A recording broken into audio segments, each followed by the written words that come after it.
teman-teman semua, welcome back to my YouTube channel.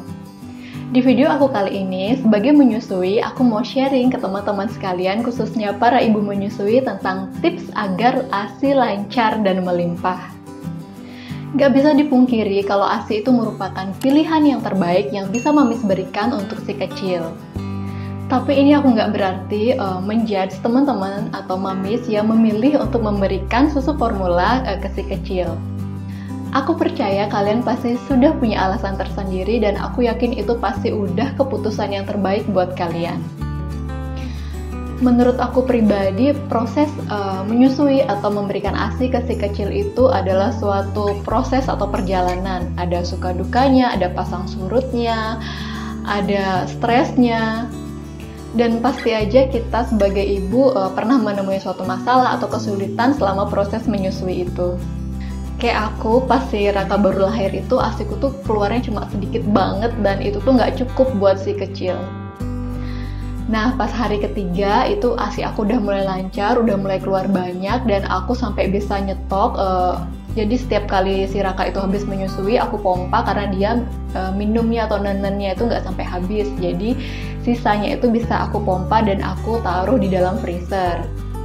Dan sampai sekarang di umur Raka yang sudah 1,5 tahun dia masih ASI dan aku langsung kasih atau direct breastfeeding karena aku nggak punya kesibukan, nggak mesti ke kantor, jadi bisa full 24 jam sama si Raka. Nah, buat teman-teman yang nggak bisa 24 jam sama si kecil karena adanya kesibukan, misalnya ngantor, harus bekerja, seperti itu, kalian bisa memompa ASI kalian, jadi nanti dalam bentuk ASI perah, kalian bisa simpan di freezer dan bisa kalian berikan ke si kecil. Jadi banyak banget jalan menuju Roma ya, Mams. Rencananya aku mau ngasih ASI ke si Raka itu sampai dia umur 2 tahun, doain semoga lancar, tidak ada kesulitan dan tidak ada halangan. Ada beberapa tips yang teman-teman bisa lakukan agar ASI lancar dan cukup buat si kecil. Tips yang pertama yaitu lakukan pijat payudara. Sebelum menyusui si kecil atau pompa ASI, teman-teman bisa lakukan pijat payudara. Pijat payudara itu banyak banget manfaatnya, memperlancar pengeluaran ASI dan juga meningkatkan produksi si ASI itu sendiri. Caranya juga gampang banget dan bisa mamis lakukan sendiri di rumah.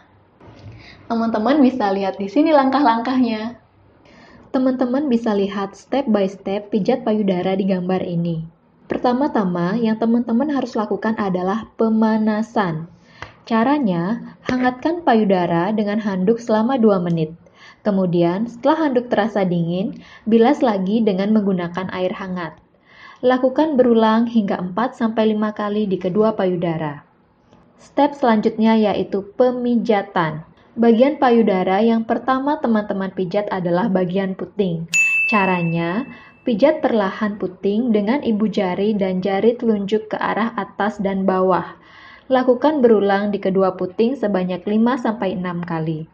Nah, setelah pijat puting selesai, teman-teman lakukan pemijatan di daerah areola. Pijat dengan perlahan ke arah atas dan bawah dan dari kiri ke kanan.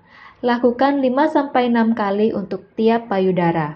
Selanjutnya, teman-teman lakukan pijatan di daerah payudara. Pijat payudara dengan menggunakan telapak tangan dengan gerakan melingkar searah jarum jam mengikuti bundaran payudara.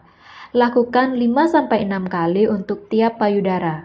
Kemudian, di langkah berikutnya, teman-teman lakukan pijatan menggunakan 4 jari seperti pada gambar. Pijat bentuk melingkar dan spiral dari bundaran payudara menuju areola. Lakukan pijatan ini 3-4 kali untuk tiap payudara. Tips yang kedua yaitu lakukan pijat oksitosin. Nah, kalau tadi pijat payudara bisa mamis lakukan sendiri, kalau pijat oksitosin ini mamis harus minta bantuan ke Pak suami. Pijat oksitosin ini dilakukan di punggung, tepatnya di sepanjang tulang belakang yang sangat berfungsi untuk meningkatkan pengeluaran hormon oksitosin, teman-teman. Jadi hormon oksitosin ini sangat berperan dalam produksi dan pengeluaran ASI. Teman-teman bisa lihat lebih jelasnya di gambar berikut ini, jadi aku akan sharing step by stepnya seperti apa. Nah, untuk pijat oksitosin, teman-teman harus dalam posisi menelungkup seperti di gambar. Lakukan pijatan dengan kedua tangan di kepal dan ibu jari terbuka. Pijatan dilakukan di sepanjang tulang belakang dengan gerakan melingkar ke arah luar. Lakukan pijatan ini 5-6 kali untuk setiap sesi. Nah, apalagi kalau pijatannya dilakukan Pak suami ya Moms, dengan lembut, penuh kasih sayang, pasti ASINya makin lancar. Tips selanjutnya yaitu menyusui atau pompa ASI setiap 2-3 jam sekali. Semakin banyak permintaan ASI, maka produksinya juga akan semakin banyak. Jadi, mamis harus rutin melakukan pengosongan payudara setiap 2-3 jam sekali, baik payudara kanan maupun payudara kiri. Caranya gimana? Susui si kecil secara langsung atau pompa juga boleh. Nah, kalau si kecil nyusunya atau neneknya itu nggak sampai habis, jadi masih terasa kencang atau terasa berisi di payudara kalian itu, kalian bisa lakukan pompa ASI baik di payudara kanan maupun payudara kiri. Jadi, satu sesi menyusui itu, kedua payudara harus dalam keadaan kosong, sehingga ASI bisa diproduksi kembali. Tips selanjutnya yaitu konsumsi suplemen pelancar ASI. Untuk meningkatkan produksi ASI, teman-teman bisa mengkonsumsi berbagai macam suplemen pelancar ASI yang ada di pasaran, baik dalam bentuk pil, teh, susu, cookies, bisa.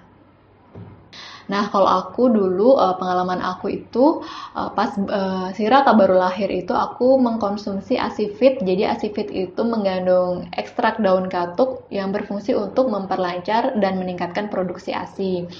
Nah, selain itu aku juga minum susu khusus untuk ibu menyusui. Jadi aku minumnya 2 kali sehari. Nah, itu lumayan banget efeknya. Hari ketiga setelah melahirkan itu ASI aku udah lancar dan produksinya juga cukup untuk si kecil. Selain minum suplemen pelancar ASI, teman-teman juga harus ingat untuk memperbanyak konsumsi air putih. Karena ASI itu sendiri, bahan bakunya itu adalah air. Teman-teman bisa modifikasi si air putih ini biar jadi ada rasanya, lebih enak, lebih sehat. Itu misalnya dibikin jus buah atau jus sayur itu bisa. Tips berikutnya yaitu perbanyak konsumsi kacang-kacangan. Kacang-kacangan itu bagus banget Mams untuk memperlancar ASI dan maupun meningkatkan produksi ASI itu sendiri karena banyak mengandung protein. Selama menyusui, Mamis bisa mengkonsumsi berbagai macam jenis kacang-kacangan, misalnya dijadikan lauk, dijadikan cemilan, diolah jadi bubur kacang hijau, sup kacang merah, jadi kue bisa, pokoknya apapun yang berbahan dasar kacang. Selain mengkonsumsi kacang-kacangan, Mamis juga tetap harus mengkonsumsi makanan yang bergizi. Makan makanan yang bergizi itu penting banget untuk meningkatkan kualitas dan produksi ASI itu sendiri. Jadi makanannya harus seimbang ya Mams. Ada sumber karbohidratnya, ada protein nabati, protein hewani, sayur-sayuran, dan juga dilengkapi dengan buah-buahan. Nah, biasanya kalau kita habis menyusui si kecil itu kan langsung lapar ya, Mams. Itu sebenarnya sinyal dari tubuh kita kalau harus diisi lagi. Jadi, selama menyusui itu kita memang perlu tambahan kalori sekitar 300-500 kalori dari kebutuhan normal. Ini tuh setara dengan 1 kali makan makanan lengkap plus camilan. Tips selanjutnya yaitu hindari stres. Ibu menyusui harus jauh-jauh dari yang namanya stres. Karena kalau stres itu hormon jadi nggak seimbang dan bikin ASI seret. Nah, ini jadi tugas Pak suami dan keluarga untuk terus memberikan dukungan, terus memberikan support ke ibu, hindarkan ibu dari hal-hal yang negatif, misalnya nyinyiran tetangga yang dapat memicu si ibu mengalami stres. Tips terakhir yang bisa aku bagi ke teman-teman kalian sesama ibu menyusui adalah kalian harus istirahat yang cukup. Istirahat dan tidur yang cukup itu adalah hal yang susah banget, hal yang mahal banget yang bisa didapat oleh ibu menyusui, apalagi ibu yang baru melahirkan. Malam mesti begadang, siang ngurusin kerjaan rumah tangga, belum lagi nyeri jahitan, dan kelelahan ini tuh sangat berpengaruh ke produksi ASI, Moms. Saran aku biar teman-teman ibu menyusui bisa istirahat, minta bantuan suami atau bahkan bila perlu minta bantuan keluarga yang lain untuk membantu mengurus si kecil. Tujuannya yaitu tadi biar si ibunya bisa istirahat. Jadi kalian itu bukan Wonder Woman yang bisa ngurusin semuanya sendiri, karena aku udah pernah ngerasain sendiri, udah pernah mengalami sendiri.